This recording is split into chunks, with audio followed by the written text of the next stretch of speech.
Hi guys, দীঘার second part নিয়ে চলে এলাম। পরের দিন সকাল সকাল রওনা দিলাম মোহনার উদ্দেশ্যে।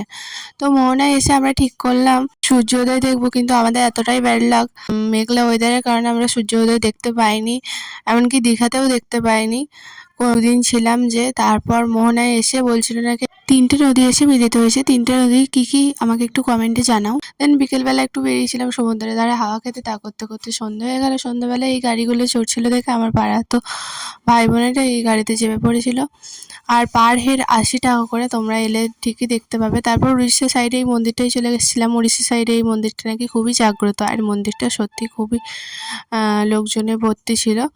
দেন এইখানে এই ঠাকুরটাকে দেখছো, এই ঠাকুরের নাকি কানে কানে সব বলে দিলে মনস্কামনা পূর্ণ হয়। মনস্কামনা পূর্ণ হলে এখানে এসে ডুরিয়ে বেঁধে যেতে হয় বছর শেষে।